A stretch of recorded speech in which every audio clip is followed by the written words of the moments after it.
Olá, eu quero cumprimentar a todos com a paz do Senhor. Nós estamos aqui mais uma vez para dar início à nossa Escola Bíblica Dominical de hoje. E nessa primeira parte, como os irmãos têm sabido, nós temos sempre apresentado algumas respostas das perguntas que foram formuladas para essa Escola Bíblica. E essas respostas nos chegam através de vídeos, com os quais os irmãos podem ali participar e ouvir e conferir suas respostas, as suas contribuições por escrito que enviaram e também até mesmo através de vídeos.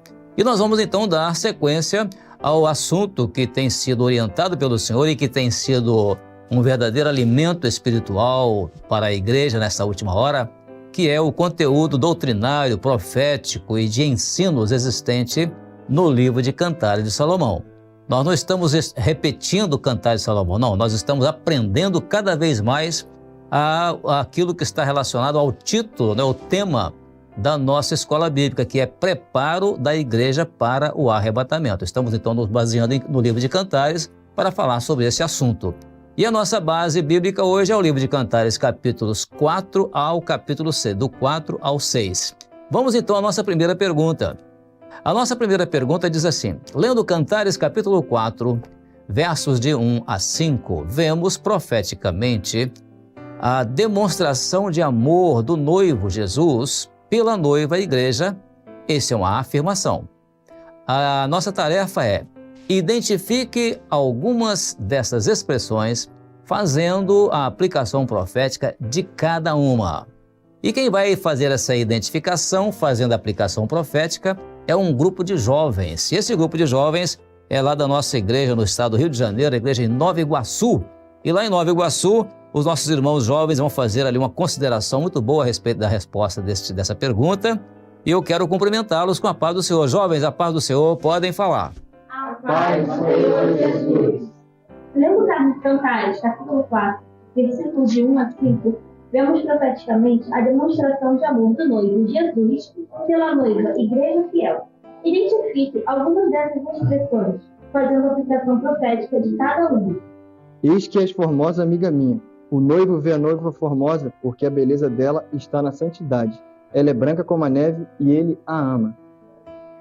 Os teus dentes são como os rebanhos das ovelhas, tosquiadas. A igreja fiel, para se alimentar da doutrina da revelação, passa antes pela santificação, pelo lavadouro. O Senhor tira os nossos excessos, as nossas impurezas que atrapalham na caminhada. A igreja fiel faz uso do meio de graça, clamando pelo sangue de Jesus. Ela é vitoriosa, tendo seu falar doce, porque os lábios da igreja têm mel, e a revelação do Senhor. A igreja fala daquilo que recebeu em seu coração. Ela tem a identidade do Espírito Santo, do selo do Senhor. E como as sementes de romã, cada membro do corpo é revestido pelo sangue de Jesus. Versículo 4. O teu pescoço é como a torre de Davi, edificada para pendurar armas. A igreja fiel tem comunhão com a cabeça, que é Jesus. Nesta comunhão, a igreja tem condições de manusear as armas espirituais, os meios de graça, a fé individual que Deus deu a cada um, é preservada. Assim, a obra do Espírito Santo é composta de muitos valentes. Versículo 5. Os teus dois seios são como duas crias, gêmeas de uma gazela, que se apacentam em um rio. A igreja fiel tem um alimento, o leite para aqueles que se achegam e que têm suas primeiras experiências com o Senhor, e também para os que já conhecem, mas estão fracos. O rebanho é apacentado em santificação. A paz do Senhor Jesus. Amém, jovens. Que maravilha esta sequência do assunto e a maneira como puderam fazer um trabalho muito bem elaborado nas respostas, nos comentários a respeito do assunto. Cada versículo do capítulo 4 ali, verso 1, verso 2, 3 e verso 4 e até o verso 5. Muito bem colocado ali pelos irmãos, né? A irmã que iniciou, depois cada irmão ali falando a respeito do assunto. Na verdade, a noiva, ela é formosa, né? Porque a beleza dela está na sua santidade. Muito boa essa aplicação. Os dentes, né? Quando fala da igreja fiel, como aquela que passa pelo lavadouro, onde ali são tirados as impurezas, os excessos da igreja. Muito bem colocado pelo irmão que deu essa resposta. Também a igreja fiel que usa os meios de graça, né? Clamando pelo sangue de Jesus. é uma igreja vitoriosa. Quando ela fala, o seu falar é doce. Por que é doce? Porque ela fala de revelação do Senhor. Muito bem colocado isto, né? Depois também no verso 4, o pescoço ali como a comunhão entre o cabeça, que é Jesus, e o corpo, que é a igreja. Então é nessa comunhão que estão ali as armas que a igreja pode manusear, né? As armas espirituais para a igreja ser vitoriosa. E por último, o alimento ali do leite, né? Quando fala ali a respeito do leite, que é o alimento que ali é necessário para o crescimento, né, da criança que é amamentada. A igreja é assim, ela desde o novo convertido, ela tem alimento espiritual para que todos possam ser nutridos, né, através das experiências que tem com o Senhor. Aliás, respostas maravilhosas, uma sequência muito boa. Que Deus abençoe vocês, os jovens da nossa igreja em Nova Iguaçu, no Rio de Janeiro. Glória a Jesus. Amém, irmãos? Partimos então agora para a nossa segunda pergunta. Vamos ler a pergunta. A pergunta segunda é a seguinte. Lendo Cantares capítulo 5, versos 15 e 16, a igreja fiel que não foi arrebatada, a igreja infiel que não foi arrebatada, apresenta profeticamente as características do noivo Jesus, testemunhando do que foi sua experiência, mas que ela perdeu por não estar preparada para o momento do arrebatamento. E agora vem a nossa tarefa. Identifique algumas dessas expressões utilizadas pela igreja infiel, fazendo a aplicação profética de cada uma. Então vamos ver agora, nessa resposta, nós vamos ter uma informação, primeiramente, que vem dos Estados Unidos, através da nossa irmã Marcelina Machado. Ela é uma jovem da nossa igreja lá em Worcester, no estado de Massachusetts. Ela vai nos dar então essa resposta da pergunta número 2. Marcelina, a paz do Senhor Jesus. Answering question number 2. The expression pillars of marble found in verse 15, chapter 5 of Songs of Solomon can be referring to the Lord Jesus as the foundation of the church. The Gospel of Matthew 16 verse 18 shows Jesus as the rock upon which he builds his church. Still in Matthew chapter 7 verse 24 through 27, Jesus compares the one who builds a house on the rock with the one who builds on the sand, showing that it's necessary to hear the words of Jesus, our foundation, and act on them. The faithful church is firm on Jesus because it listens and practices his words, while the unfaithful church only listens but do not act. Instead, it chooses to neglect its stewardship. Salvation will be given to those who, in fellowship with the Lord and the church, hear the word and put it in practice. To those, Jesus will say, "Come, you blessed of my Father, inherit the kingdom prepared for you from the creation of the world." And for those who chose to do the contrary, Jesus will declare, "I never knew you. Depart from me, you who practice lawlessness." Peace of the Lord. Amém, Marcelina, muito bem colocadas as suas comparações com os textos do Novo Testamento, né? Na verdade, a sustentação da Igreja do Senhor, ela é sobre base sólida, e é exatamente isso que o Senhor Jesus também ensinou em Mateus capítulo 7, né? Que a irmã, Mateus capítulo 16, no verso 18, que nem a igreja será edificada, né? Sobre a rocha, que é Jesus. E também o capítulo 7 de Mateus, muito bem colocado pela irmã, que nos deu essa resposta aqui, né, em língua inglesa, os versos 24 a 27, a comparação da construção da casa, né, sobre a rocha, sobre a areia. Comparação muito boa, porque a sustentação da igreja de Jesus é exatamente naquele que que tem ali a base dele como o ouro, né?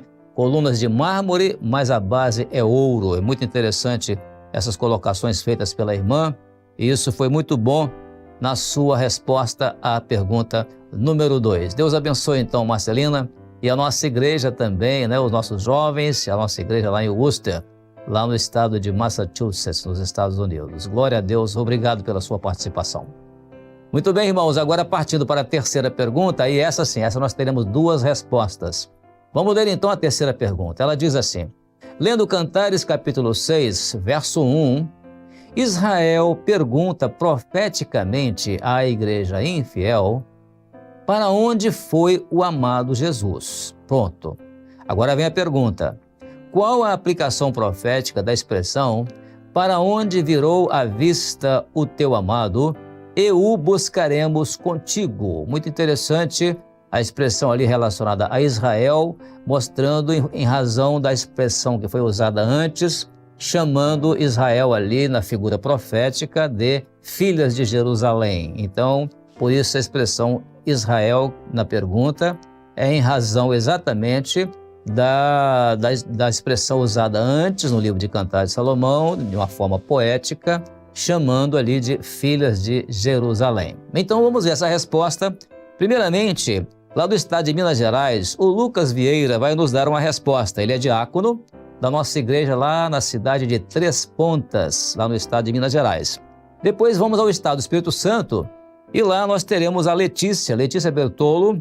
A Letícia Bertoldo, ela é jovem da nossa igreja lá no município de Serra, aqui próximo de nós, no estado do Espírito Santo. Vamos então ouvir essas duas respostas dos nossos irmãos sobre a pergunta número 3. Meus amados, a paz do Senhor Jesus, vou responder a pergunta de número 3, onde se fala qual a aplicação profética da expressão para onde virou a vista o teu amado e o buscaremos contigo. Irmãos, profeticamente manifesta o desejo de Israel conhecer o Messias após o arrebatamento da igreja fiel. A paz, Senhor Jesus. Olá, a paz do Senhor Jesus. Eu me chamo Letícia e eu vim responder a pergunta de número 3. Profeticamente, está Israel conversando com a igreja infiel aqui na terra, pois ela ficou. A igreja fiel subiu para com o noivo e Israel manifesta, tem o desejo de conhecer mais do Senhor agora, porque Israel tem a segunda oportunidade, né? Mas a igreja infiel que ficou, não tem. Somente Israel tem essa oportunidade. Então a igreja fiel subiu, a igreja infiel conhece o Senhor, porém se acomodou e não buscou o Senhor conforme o Senhor mandava. Então a igreja infiel ficou e Israel deseja, Israel quer conhecer mais o Senhor, porque Israel tem a sua segunda oportunidade. E no final fala contigo, porém a igreja infiel não vai subir novamente. A paz do Senhor Jesus. Amém, Letícia, a paz do Senhor Jesus. Muito boa realmente a sua colocação dentro de um estudo bíblico, né, relacionado com um projeto de Deus com relação a Israel após o arrebatamento da igreja. Esse sentido é profético.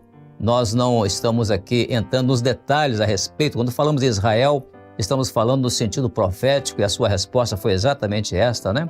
Num sentido puramente profético, bíblico, né? Relacionado a Israel e que, na verdade, ali uma igreja infiel que conheceu a Jesus, ela não pode agora ir com ele, a expressão ir contigo, mas, na verdade, ela não vai mais, porque o plano agora é para Israel. Como Paulo fala, né? Paulo fala numa das suas cartas aos Romanos, quando ele diz que Deus encerrou a todos debaixo da desobediência para agir com todos de misericórdia. Então, Israel e os gentios, né?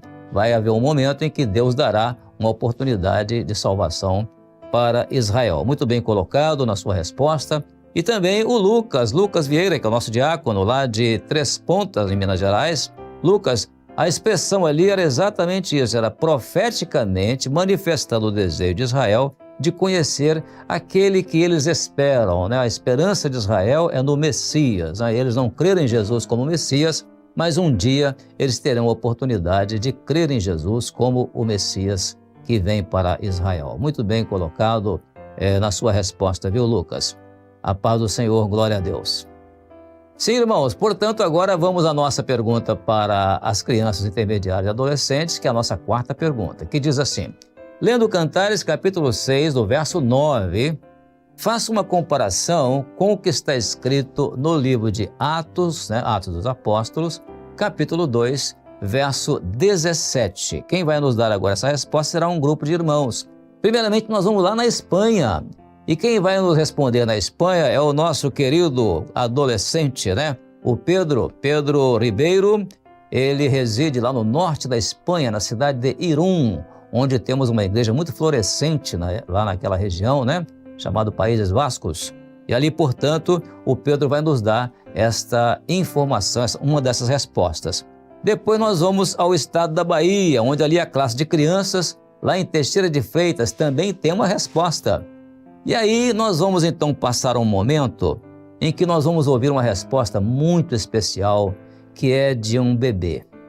E a mãe, nós vamos ver ali a mãe junto com o bebê assimilando, né, o ensino da palavra do Senhor e de vez em quando ali balbuciando a resposta, né? A escola bíblica dominical, ela não tem limite de idade para participação. Até os bebês de colo, ainda de fraldinha, né, são capazes de participar da escola bíblica. E no final vamos ao estado do Pará, lá em Rondon do Pará, quando o grupo de intermediários também terá uma resposta. Vamos então a 4 respostas, depois comentaremos cada uma delas. Amém? La paz del Señor Jesús a todos hermanos. La comparación entre los textos nos habla que la iglesia de hoy tiene el Espíritu Santo del Señor derramado sobre su vida y por eso ella es feliz porque ella vive la orientación y la dirección del Señor Jesús. Amén. La paz del Señor. Crianças, qual é a resposta? A igreja fiel tem o selo da promessa do Espírito Santo. A paz do Senhor Jesus. Amém. Ó, então nós estamos aprendendo a nossa pergunta da escola bíblica, né? E o que a gente aprendeu na nossa pergunta da escola bíblica? Que Jesus veio ao mundo e nos deixou o Espírito Santo quando foi arrebatado. O Espírito Santo é aquele que santifica a igreja. Olha, igreja, são as pessoas que você está pintando aí, muito bem. As pessoas que estão na igreja são santificadas pelo Espírito Santo. E assim elas podem ser usadas por Deus para falar de Jesus, né? Podem ter sonhos, visões, revelações. Que especial, né? As crianças podem ser usadas. Sabia? Sabia que Jesus te usa? Sim? Sim. Amém. E quem que mora no seu coração? Jesus. E o Espírito? Sim. O Espírito Santo. Muito bem. Amém? Amém. Bom. A paz do Senhor. Resposta da pergunta 4. O Espírito Santo foi derramado sobre toda a carne. E a igreja fiel conhece os mistérios da eternidade através dos dons espirituais. E nos últimos dias acontecerá, diz Deus, que do meu Espírito derramarei sobre toda a carne. E os vossos filhos e vossas filhas profetizarão, os vossos jovens terão visões e os vossos velhos sonharão sonhos. Atos 2:17. A paz do Senhor Jesus! Amém. As crianças intermediários lá de Rondon do Pará. Que resposta maravilhosa, né? O Espírito Santo, ele foi derramado sobre toda a carne. Foi a promessa do Senhor, né? É a igreja fiel que conhece os mistérios da eternidade através dos dons espirituais. Então, do jeito que foi falado lá em Cantares capítulo 6, verso 9, né? É exatamente no sentido de mostrar ali a expressão, né? Pomba minha imaculada. Ali é a igreja chamada de pomba minha pelo Senhor, mas é uma igreja que tem ali a condição de falar pelo Espírito Santo. A pomba é símbolo do Espírito Santo. Então, muito bem colocado ali na resposta das nossas crianças lá de Rondon do Pará, o Espírito Santo derramado sobre a congregação, sobre toda a carne, né? E o que é maravilhoso é nós também comentarmos sobre as crianças de Teixeira de Freitas, né? Lá, quando os meninos disseram que a igreja fiel, ela tem agora, hoje, no momento presente, a promessa do Espírito Santo. Então, essa igreja é a igreja que é preparada, né, para o arrebatamento. O Pedro, lá da Espanha, também, lá de Irum, né? A resposta muito boa, Pedro, que foi a comparação dos textos que fala daquilo que a igreja hoje tem, que é o Espírito Santo do Senhor, derramado, né, sobre a vida da igreja, e por isso a igreja é feliz, porque ela vive na orientação e na direção do Espírito Santo. Mas um comentário à parte, né, e que é maravilhoso, é nós podemos ver uma mãe ali, a irmã Clarice Bentz. A irmã Clarice, o nome veio como Clarice Bentz, eu creio que é o nome da mãe realmente, né? e a bebê ali assimilando o ensino que foi transmitido pela mãe, enquanto ela representava aquele ensino através do desenho, colorindo ali as pessoas e tudo, e a mãe aproveitando o visual ali da criança, recebendo o áudio, né? Que era a palavra da mãe, o ensino da palavra do Senhor. E alguém pode pensar, mas aquela criança não estava entendendo nada, né? É engano. Até os 4 anos de idade, a criança já assimila uma série de coisas do cérebro, né?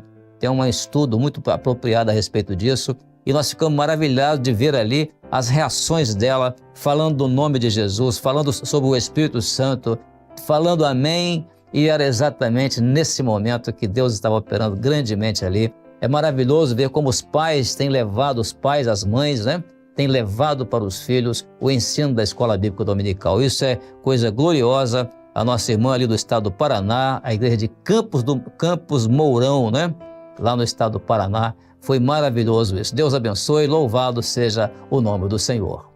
Amém, irmãos? Assim encerramos a nossa parte da Escola Bíblica Dominical, que é a primeira parte, um pouco mais cedo, mas queremos deixar aqui para os irmãos a recomendação para que daqui a pouco, às 10 horas da manhã, os irmãos estejam acompanhando no nosso canal oficial do YouTube a nossa Escola Bíblica Dominical, onde apresentaremos outros vídeos e também o conteúdo doutrinário, o ensino doutrinário da Escola Bíblica para amanhã deste dia. Amém? Até lá então, a paz do Senhor Jesus.